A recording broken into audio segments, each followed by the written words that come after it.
إن الحمد لله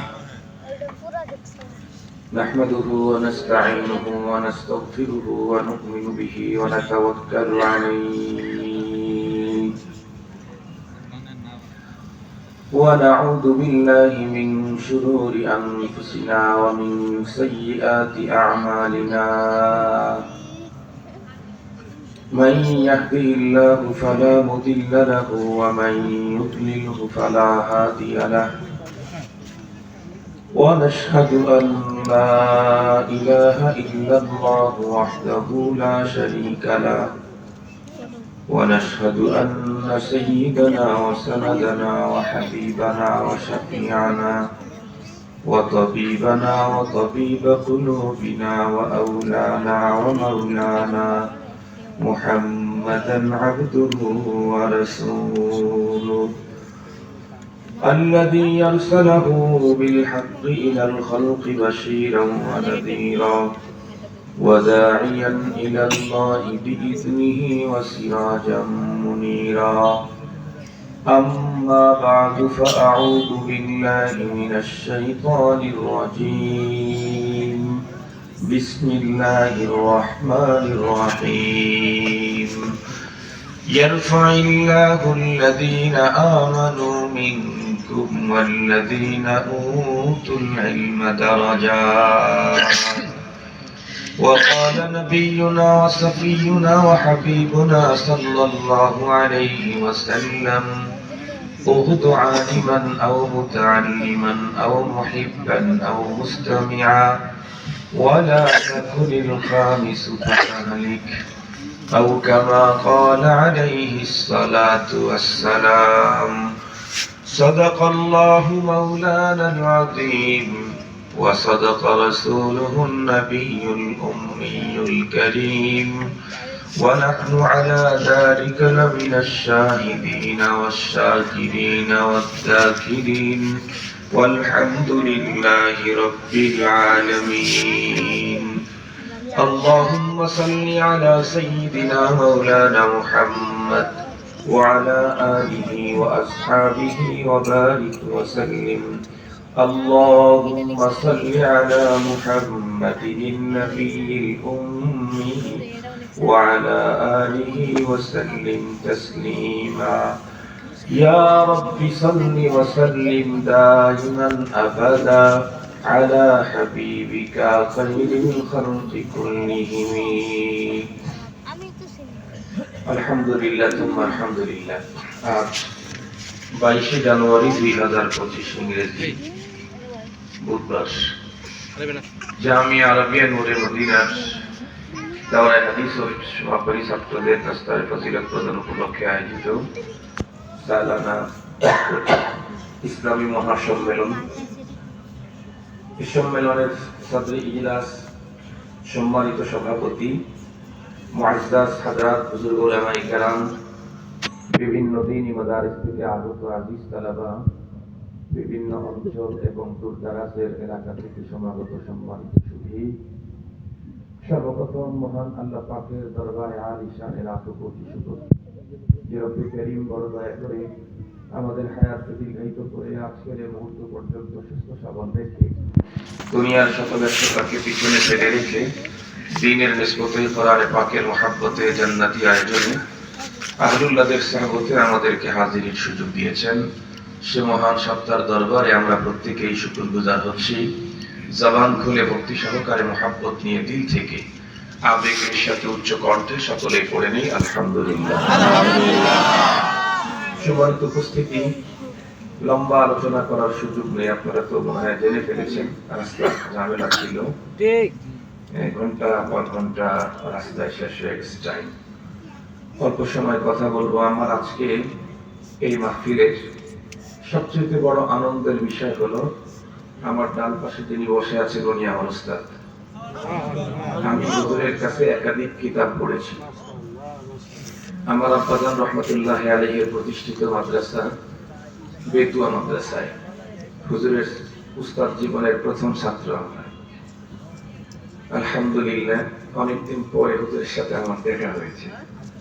আল্লাহ শুকর। আমি সংক্ষিপ্ত সময়ে একটা সাবজেক্টের উপরে কথা বলি। কথা অল্প সময় কিন্তু দামি কথা। আমি বলতেছি এই কারণে দামি না, কথাগুলি কোরআন এবং হাদিসের, এই কারণে দামি। আমার আজকের আলোচনার বিষয় হলো মাকামে উলামা। এই যে এখানে আজকে দাওরা হাদিস এবং হিফজ সমাপন ছাত্রদের পাগড়ি প্রদান করা হবে। তার মানে প্রথম যারা তারা তো আলিম হয়ে গেছে, দ্বিতীয় যারা তারা হাফেজ হয়েছে। আমরা আজকে যাদেরকে পাগড়ি প্রদান করব, এদের মাকাম, এদের মর্যাদা, এদের পজিশন আল্লাহর কাছে কি? আরো সহজে বলি, আল্লাহ শুকর এখানে উলামায়ে কেরামই বেশি আকসার। এই উলামায়ে কেরামের মাকাম কত উঁচা, এই বিষয়টা আলোচনা করা খুব বেশি দরকার হলো এই কারণে, পৃথিবীতে মানুষ ওই বস্তুর দাম দেয়, ওই সময় দেয় যাকে চিনে, যখন চেনে। যে চেনে, যারে চিনে না, যে চিনে না, যতক্ষণ চেনে না ততক্ষণ পর্যন্ত ওই জিনিসের মূল্য কেউ দেয় না।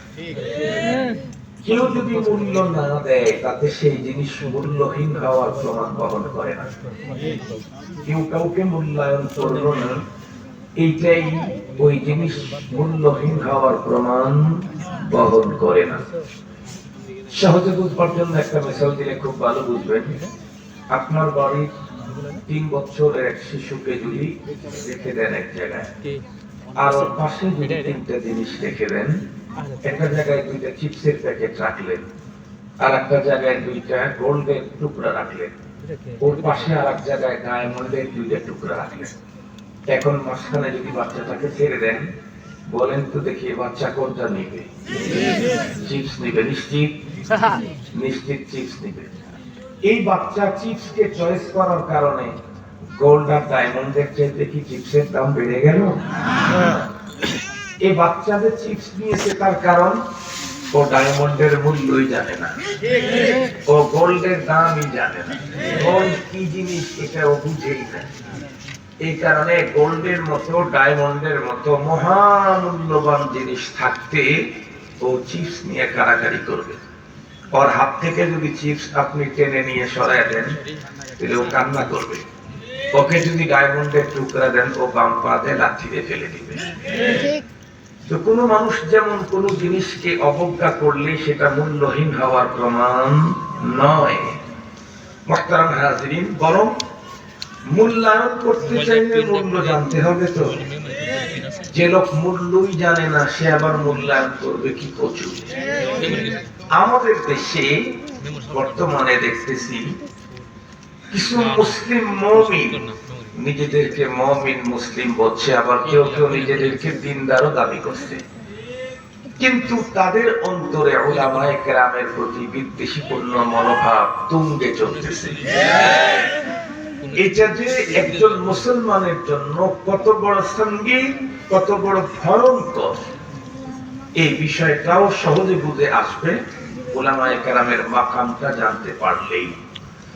মুহতারাম হাজিরিন, এই কারণে আমি আপনাদেরকে বিষয়টা সুন্দর করে বুঝবার জন্য ছোট্ট একটা ভূমিকা আপনাদের খেদমতে পেশ করতে হবে। আমরা প্রত্যেকেই জানি এই পৃথিবীতে আল্লাহ পাক রব্বুল আলামিন মানুষকে পাঠিয়েছেন, এটাও জানি লম্বা টাইম দেন নাই, শর্ট টাইম। এরপরে আমরা প্রত্যেকেই চলে যাব কোথায়?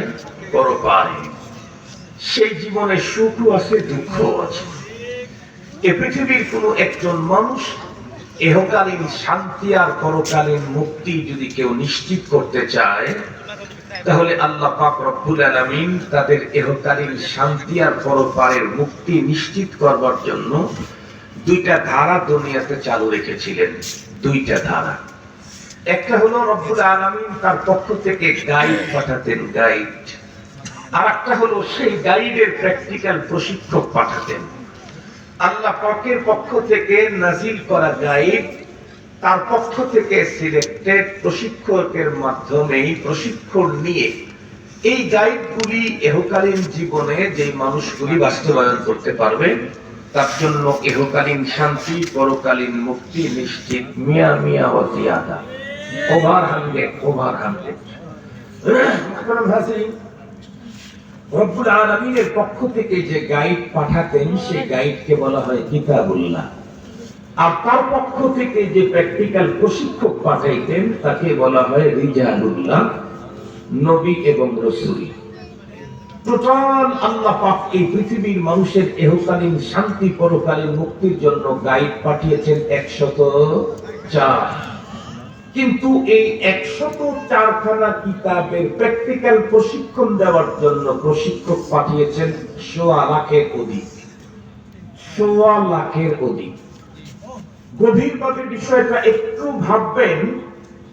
নাম্বার 1, ইহকালীন শান্তি আর পরকালীন মুক্তি মানুষের নিশ্চিত করবার জন্য রব্বে কারীমের গাইডকে অবশ্যই মানতে হবে, বিকল্প কোনো পথ নাই।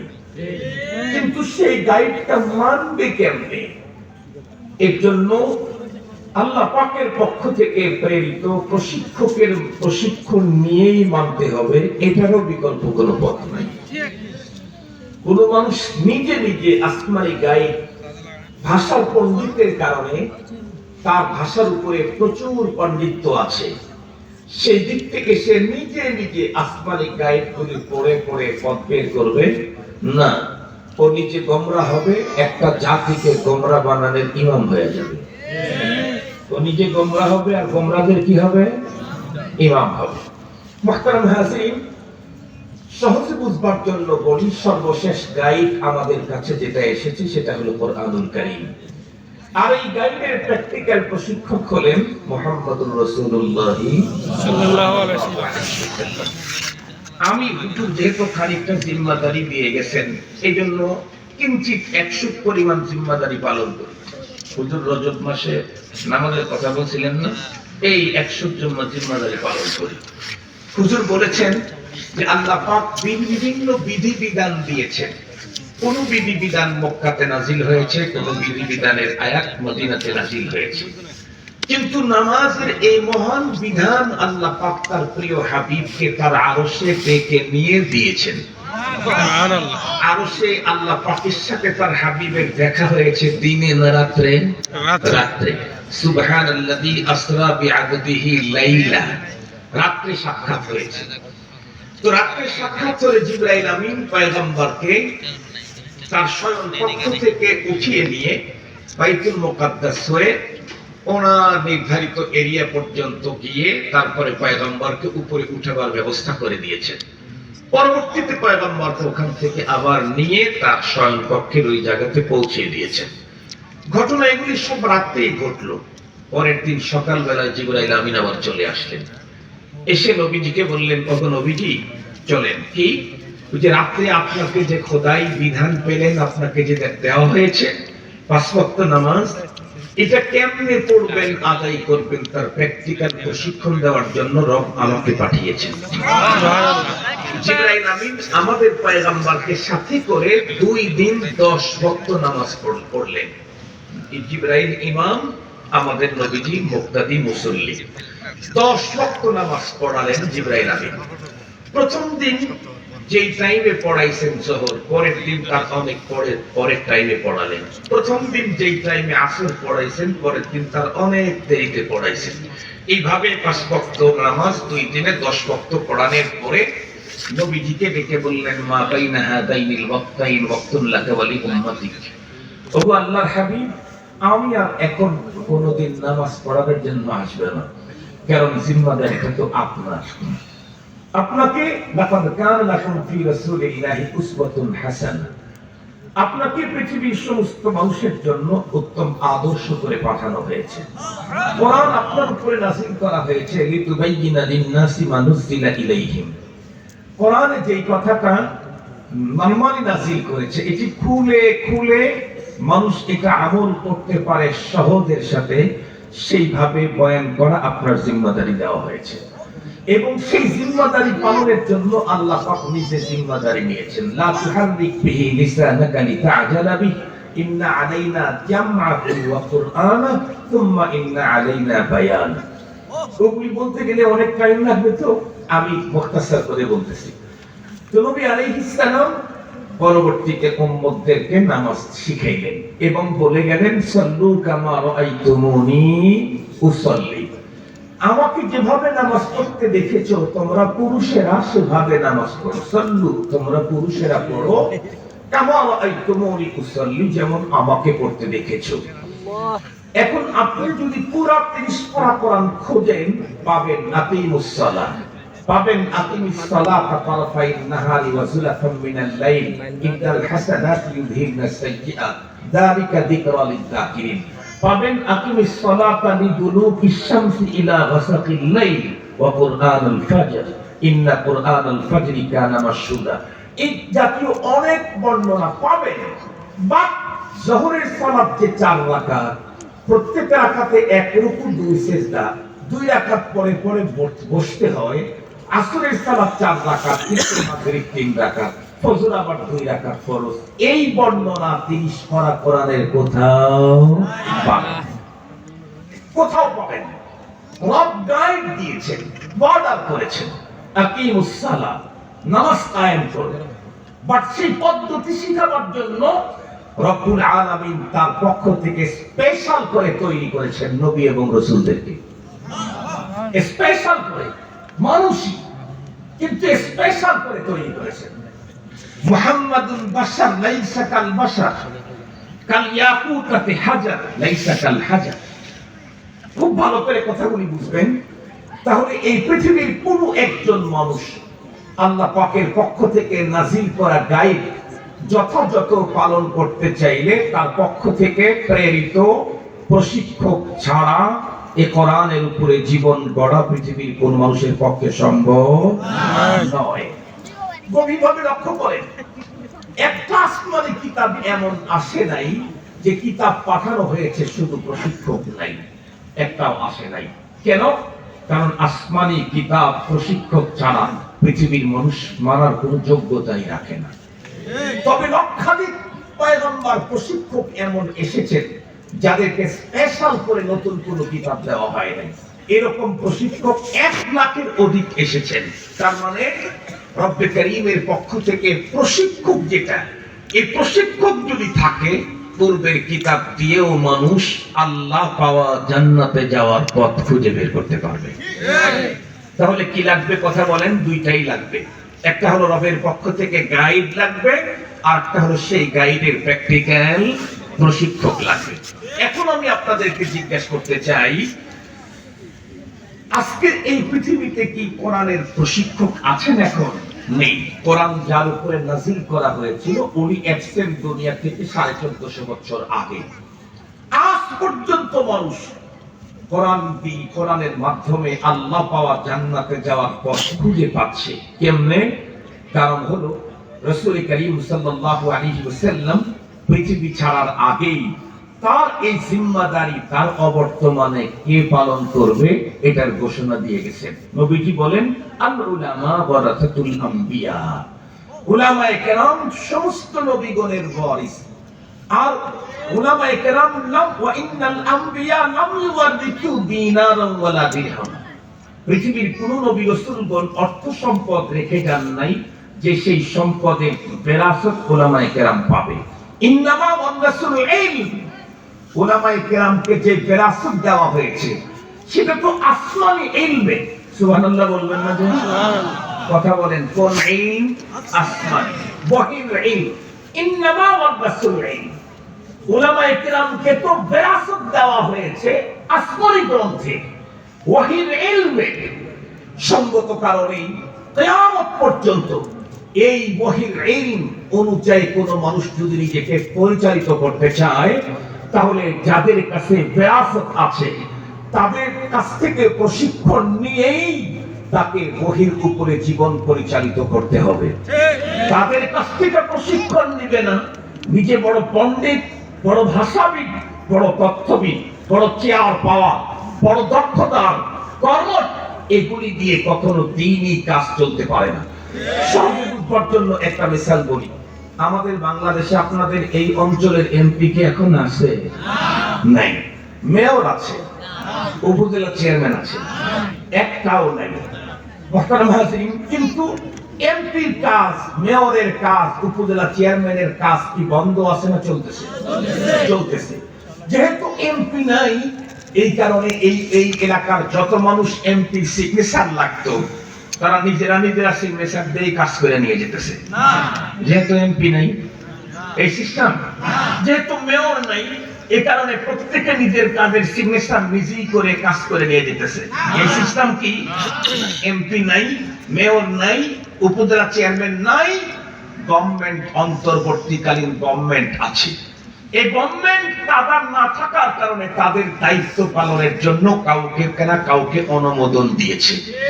যাকে অনুমোদন দিয়েছে সেই লোক যোগ্য হোক আর অযোগ্য হোক, গভর্নমেন্টের অনুমোদনের কারণে তার সিগনেচারেই সব কাজ হবে।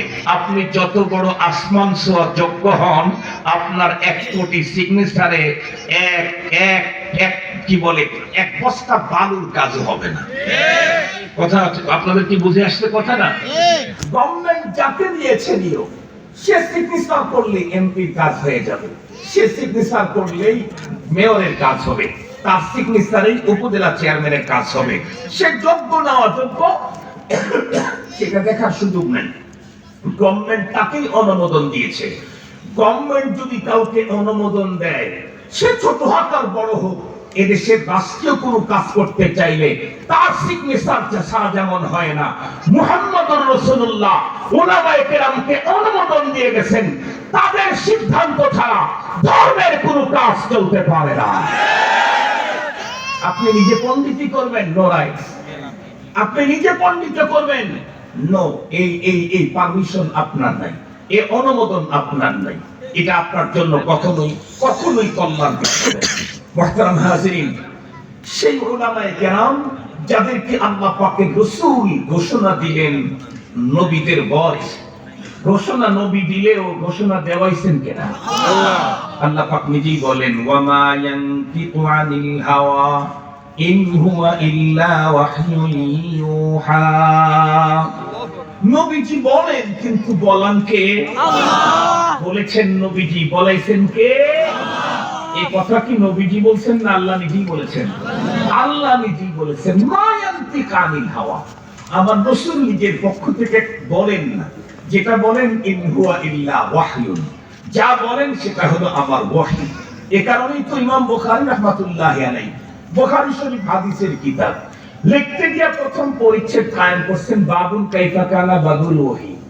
প্রথম পরিচ্ছেদ কায়েম করছেন ওহী সংক্রান্ত আলোচনা। কিতাবটা হাদিসে ওহীর সাথে কি সম্পর্ক? কারণ হলো হাদিস ও ওহী। কথা বলেন, হাদিস ও ওহী। হাদিস যে ওহী, এই কথা স্বয়ং রব্বুল আলামিন কোরআন শরীফের ভিতরে ঘোষণা করেছেন। তো এবার আসেন মুহতারাম হাজিরিন, তো উলামায়ে কেরামের মাকাম কত উঁচায়। নবীর যুগে নবীজিকে বাইপাস করে, মাইনাস করে, শুধুই আসমানি গ্রন্থ দিয়ে কেউ যেমন আল্লাহ পায় নাই, জান্নাতে যায় নাই, নবীর অবর্তমানে ওয়ারাসাতুল আম্বিয়ার যুগে ওয়ারাসাতুল আম্বিয়া নায়েবে নবীদেরকে বাইপাস করে, মাইনাস করে, শুধু কোরআন হাদিস নিজের পণ্ডিতি দিয়ে বুঝে কেউ আল্লাহ পেতে পারে না, জান্নাতে যেতে পারে না। উলামায়ে কেরামের মাকাম, আপনি কাকে অবজ্ঞা করছেন? কারে? আপনি কারে অবজ্ঞা করছেন? আপনি চিনেন কারে? আপনি তার মাকাম জানেন, বুঝেন? ভালো করে শুনেন, আল্লাহর কোরআন থেকেই বলছি। আল্লাহ তাআলা বলেন, ইয়ারফাইল্লাহু আল্লাযীনা আমানু মিনকুম ওয়াল্লাযীনা উতুল ইলমা দারাজাত। কোরআন শরীফের আয়াত তো নাকি বলেন? কোরআন শরীফের আয়াত না? আল্লাহ পাক বলেন, এই পৃথিবীতে যত মানুষ আছে সমস্ত মানুষের মধ্যে মর্যাদায় উত্তীর্ণ হলো যারা ঈমানদার তারা। আজকের পৃথিবীতে মানুষের সংখ্যা 806 কোটি। এই 806 কোটি মানুষের মধ্যে 1/4%, এক চতুর্থাংশ হলো মুসলমান। আল্লাহ পাক বলেন, সমস্ত মানুষের মধ্যে মর্যাদায় উত্তীর্ণ কারা? মুমিন যারা তারা। তবে সাথে সাথে আরেকটা ঘোষণা দেন, এই মুমিন, তোমাদের মধ্যে আবার কিছু ভিআইপি আছে। ভিআইপি কারা? আল্লাহ বলেন, ওয়াল্লাযীনা উতুল ইলম, যাদেরকে ইলম দেওয়া হয়েছে, ঈমান তো আছে আবার ইলমও পেয়েছে। আল্লাহ পাক বলেন, মুমিনের উপরে ইলমওয়ালার মাকাম অনেক স্তর উপরে। কতগুলি স্তর উপরে? রাসেল ইসফি ইলমি তাফসীর ইবনে আব্বাস রাদিয়াল্লাহু তাআলা বলেন 700 দারাজা, 700 স্তর উপরে একজন মুমিনের চাইতে একজন আলেমের মাকাম। কয়শো স্তর?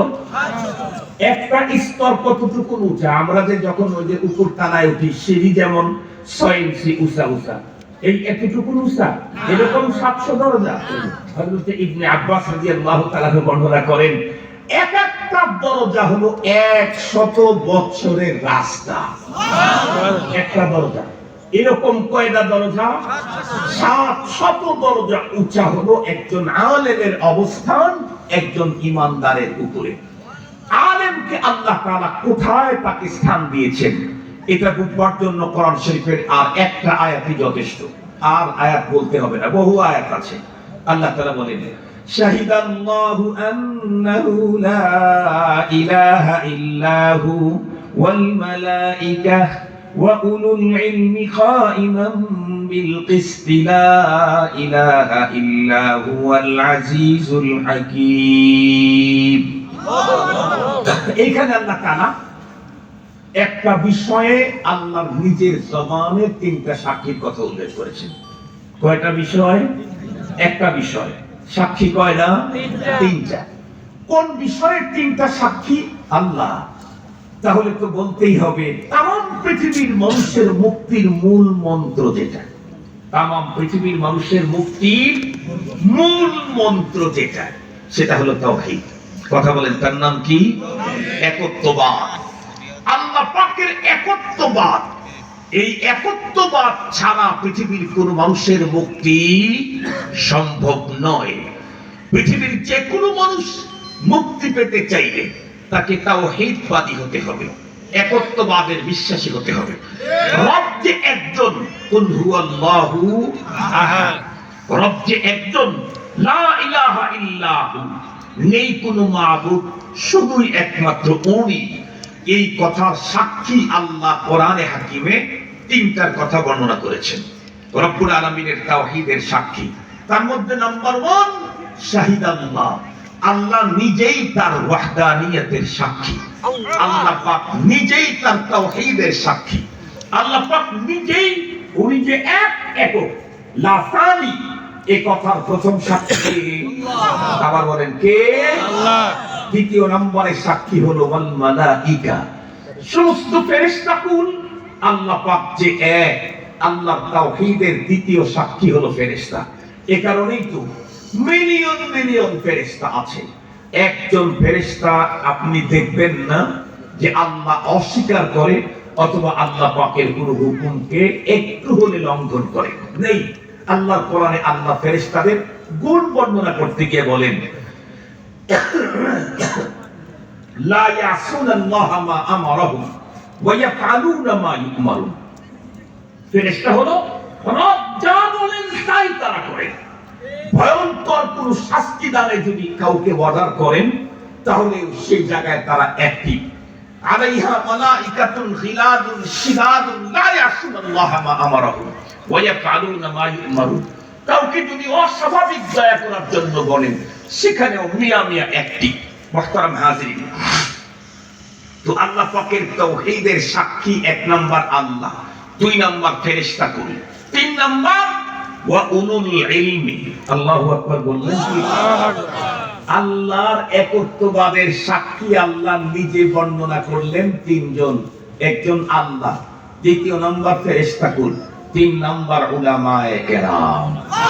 এখন আপনারা বলেন, আল্লাহ যাদেরকে নিজের তাওহীদের সাক্ষী হওয়ার ঘোষণা দিলেন তাদেরকে বাদ দিয়ে ওই আল্লাহর সাথে সম্পর্ক করবার রাস্তা কোথায় পাবে? বুঝেন নাই আমার কথা? আল্লাহ নিজের তাওহীদের সাক্ষী যাদেরকে আল্লাহ চয়েস করলেন, যাদের ব্যাপারে ঘোষণা দিলেন, তাদের ভিতরে একটা হলো উলামায়ে কেরাম। সেই আলেমদেরকে বাইপাস করে, মাইনাস করে কার জান্নাতে যাবেন, কাকে আপন করবেন? রবকেই যদি আপন করতে চান, রব তার তাওহীদের ব্যাপারে উলামায়ে কেরামদেরকে সাক্ষী হিসাবে চয়েস করেছেন। আপনি যদি তাদেরকে চয়েস না করেন, রবের ভালোবাসা তার সঙ্গে কখনোই কোনো অবস্থাতেই রবের রহম করম ভালোবাসা প্রাপ্তির উপযুক্ত হওয়ার সম্ভাবনা নেই। সঙ্গত কারণে এই পৃথিবীতে যেই মানুষগুলি উলামায়ে কেরামের বিরুদ্ধাচরণ করে, উলামায়ে কেরামের বিরুদ্ধে বিষোদ্গার করে, যারা উলামায়ে কেরামদেরকে নিয়ে মাতামাতি করে, যারা আলেমদের ইজ্জত সম্মান নষ্ট করবার ষড়যন্ত্র করে, ওরা ডাইরেক্ট আল্লাহর বক্তব্য নিয়ে ষড়যন্ত্র করলো। রব বলেছেন, আমার তাওহীদের সাক্ষী উলামায়ে কেরাম, তুমি তাদের বিরুদ্ধে কথা বলো। কার জগতে বাস করো, কার সাথে সম্পর্ক করতে চাও, কার জান্নাতে যেতে চাও? যে রবের জান্নাতের আশা করছো, সেই রব তার নিজের তাওহীদের সাক্ষী দাঁড় করিয়েছেন উলামায়ে কেরামকে। রাজ সাক্ষীকে বাইপাস করে মাইনাস করে কখনো তোমার মুক্তি মেলার সম্ভাবনা নাই। মুহতারাম হাজিরিন, আমি আমার আলোচনাকে দীর্ঘায়িত করবার মতো সুযোগ হাতে নেই। এতক্ষণ পর্যন্ত আলোচনার দ্বারাই এতটুকু তো বুঝেছি উলামায়ে কেরামের মাকাম কত উঁচা, কিছু তো বুঝেছি। এবার আসেন, আমি একটা কথা বলেছিলাম, নবীর যুগে নবীকে বাইপাস করে মাইনাস করে কেউ আল্লাহ পায় নাই, জান্নাতে যায় নাই। নায়েবে নবী আলেমদের যুগে উলামায়ে কেরামকে বাইপাস করে কেউ আল্লাহ পাবে না, জান্নাতে যাবে না। এই কথার উপরে আমি প্রমাণ দলিল আপনাদের খেদমতে পেশ করেই আমার বয়ান শেষ করে দিচ্ছি। আমি একখানা হাদিস আপনাদের খেদমতে পাঠ করেছি। নবী আলাইহিস সালাম বলেছেন, উগদু আলিমান আও মুতাআল্লিমান আও মুহিব্বান আও মুস্তামিআ ওয়ালা তাকুনিল খামিস ফাতাহলি। হাদিস বহুবার জীবনে শুনেছেন, বহুবার শোনা কথা।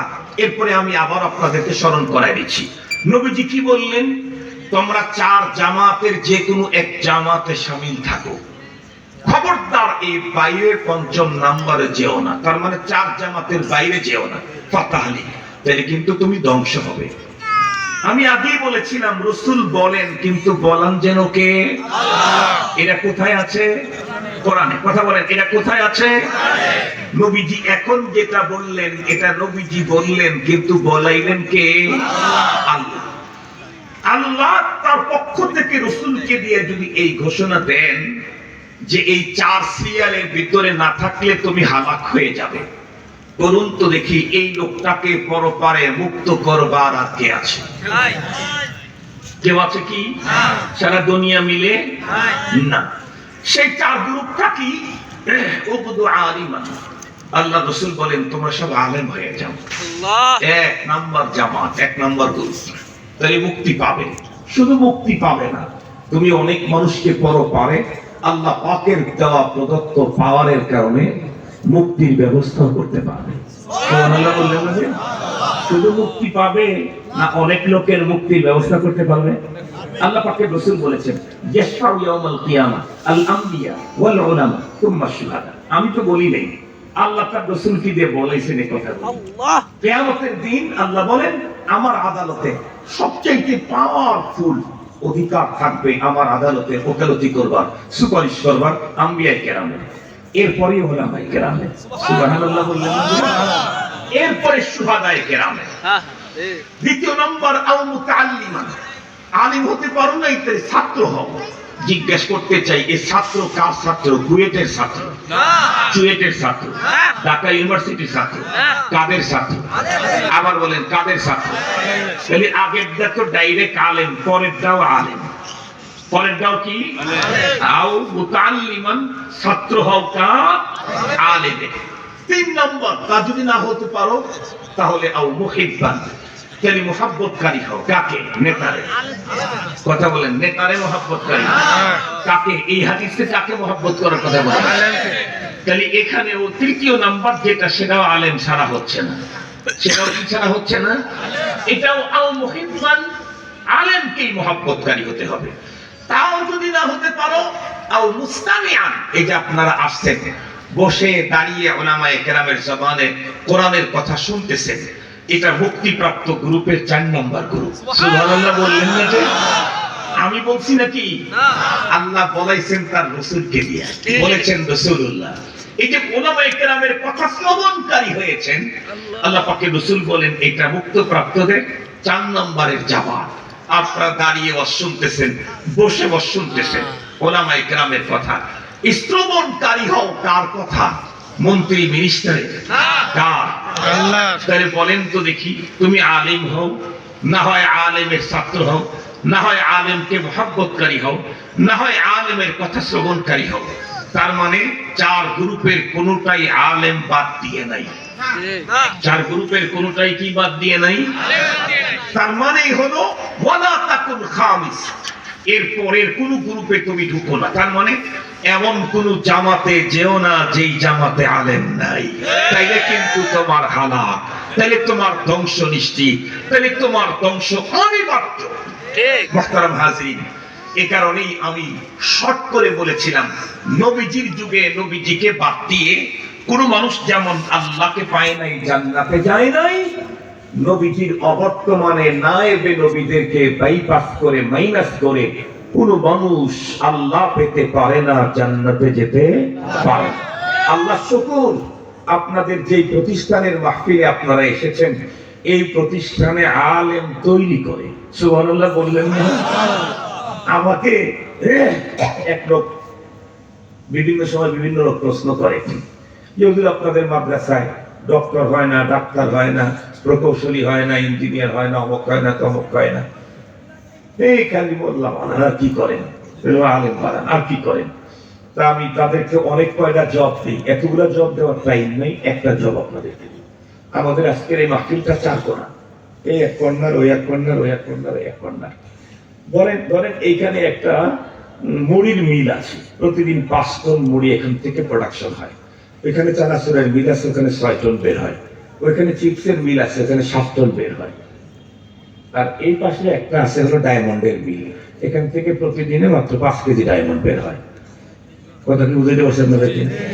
এখন মুড়ির মিলওয়ালা যদি আর ওই চানাচুর আর চিপসের মিলওয়ালা যদি ডায়মন্ডের মিলওয়ালাকে বলে, এই মিয়া তুমি কি মিলই করলা, আমাদের প্রতিদিন 5 টন প্রোডাক্ট হয়, আমাদের 6 টন হয়, আমাদের 7 টন হয়, কি মিল করলাম মিলা, সারা দিন মিলা মাত্র 5 কেজি বের হয়।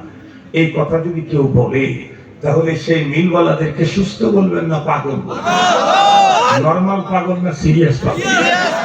নরমাল পাগল না সিরিয়াস পাগল? কেন? ওর ওইখানে 5 কেজি বের হয়, ওর 1 তোলার দাম দিয়া 3 মিল কেনা যাবে, মিলের মালিক কেউ কেনা যাবে। ঠিক বলুন, ঠিক বলুন। বের হয় কয় কেজি? 5 কেজি। ওর 1 তোলার দাম দিয়ে এই 3 মিলের যে প্রোডাক্ট মিল আছে, মিলও কেনা যাবে, মিলের মালিককেও কেনা যাবে। তো যার 1 তোলা দিয়ে তোদের 3 জনকে কেনা যাবে, সেই 3 জন এসে যার কাছে ওই রকমের 5 কেজি বের হয়, তার সামনে ভাব দেখানো যেমন সিরিয়াস পাগলামি, কওমি মাদ্রাসার উপরে অন্য কোন প্রতিষ্ঠান করে ভাব দেখানো এর চাইতে বড় সিরিয়াস পাগলামি। এই জন্য আমি বলি যে আপনাদের ওখান থেকে ডাক্তার বের হয়, ইঞ্জিনিয়ার বের হয়, প্রকৌশলী বের হয়, ডক্টর বের হয়, ব্রিগেডিয়ার, লেফটেন্যান্ট, কর্নেল, জেনারেল, অমক তমক, ওসি, ডিসি, এসপি, 3 দিন পর্যন্ত কইলাম, সব বের হয়। কিন্তু আমাদের এখান থেকে কি বের হয়? নায়েবে নবী বের হয়। কথা বলেন, আমাদের এখান থেকে কি বের হয়? সারা দুনিয়ায় আরেকটা জায়গা দেখা, আরেকটা জায়গা দেখা যেখানে নায়েবে নবী বের হয়, নায়েবে নবী তৈরি হয়। আল্লাহ তাআলা আমাদের সকলকে আলোচিত কথা বুঝবার তৌফিক দান করুন। আলহামদুলিল্লাহি রাব্বিল আলামিন।